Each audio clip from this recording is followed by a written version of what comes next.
Hey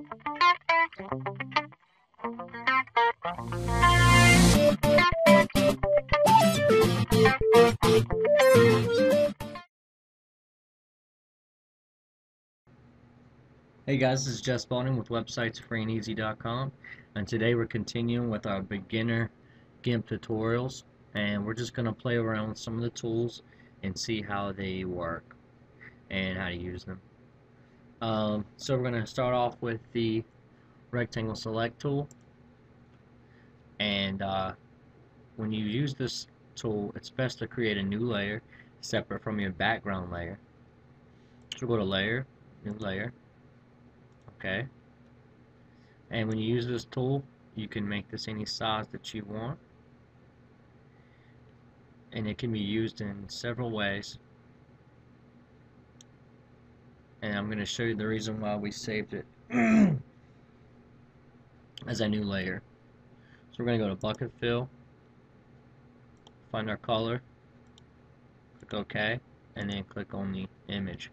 Now this is full, and so what we're going to do is now is go to select none. And so now the reason why we created a new layer is so that we can move this layer around. So we'll use our move tool, and now we can move this anywhere we want on our canvas.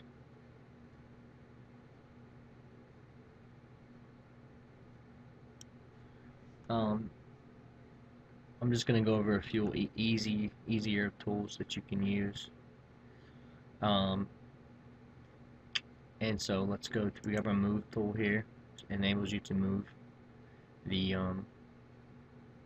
layer. We have our crop tool. So this will crop the background, this will crop every layer into one size. And then you can highlight that. You'll have these little boxes, you can click on it, and that has cut the whole background layer to this one size here. To undo something, just go to edit, undo, and then it's back to normal. Let's move on to center. This is our alignment tool. Click on the alignment, click on the layer, and we're going to go to our tool options toolbox, and to make sure that things are centered, you can align to the center and it will move that layer to the center of your background. Next we have our rotate tool, and this is able so you can rotate objects and images, and then you would just rotate it, click rotate, and it rotates the image. Undo that. Next we have our scale tool. This resizes the image. You can do it with these blocks here and resize that. Select scale, or you can type in the width and the height of the exact size that you want.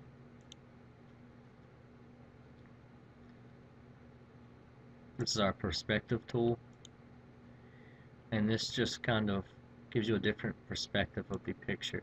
So what you can do is drag these boxes here, hit transform, and it creates a total new look of that image. You can use this in several ways.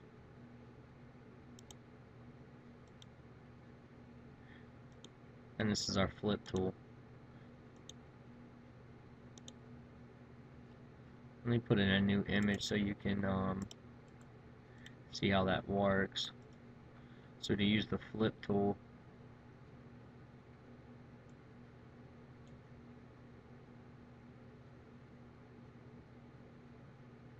you click and it flips it from each side.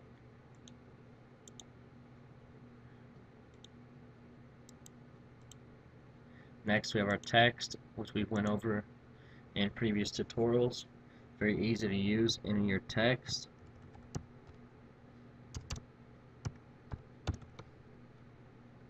select close. You have your tools options box here, and you can change the font, the size, and the color.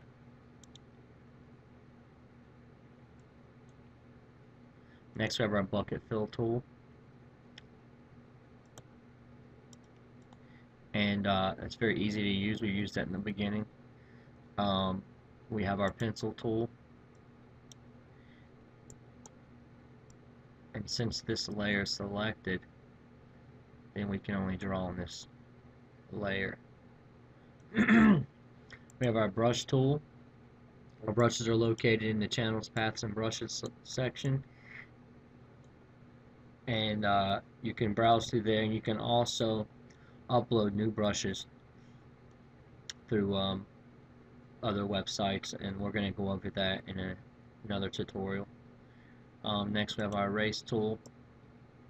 You can erase anything. You can use this to kind of spice up a look using different brushes. We have the airbrush tool.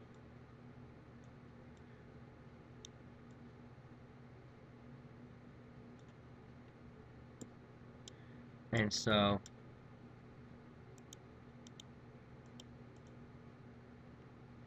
now we're going to go over our gradient tool. I'm going to go to File, New, OK. And the gradient tool, click on that, and we're going to select our foreground to background color, and we're going to use linear. And so you'll start with the top of your project and move down, and this will give you a faded background look. And if you go up, it'll just do the opposite.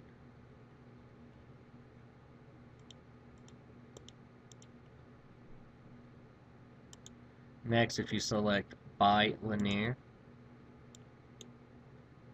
it'll do it on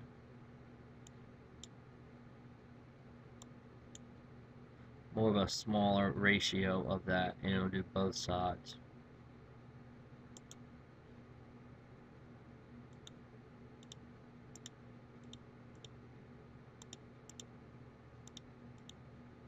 Next, we can select radial. And when you use radial, it creates a circle of that color, which comes in handy when you're using it. You can use it for lighting effects, and we're going to get into how to use these for our projects and future tutorials.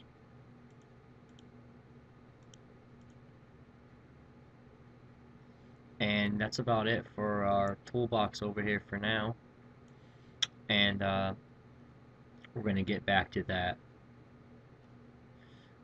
Let's go over some of the options. These options edit.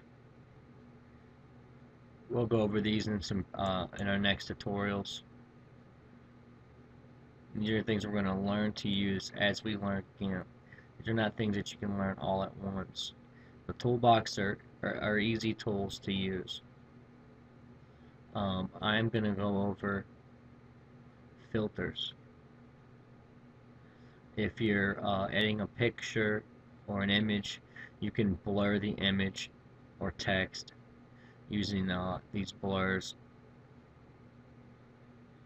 You can add drop shadows to images or text. So if we were to type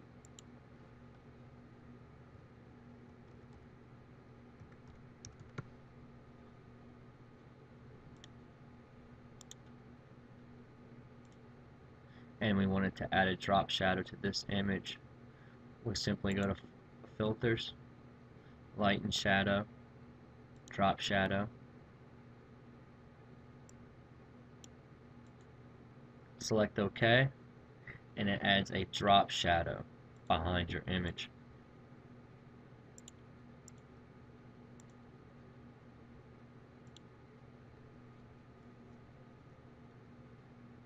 Also under filters,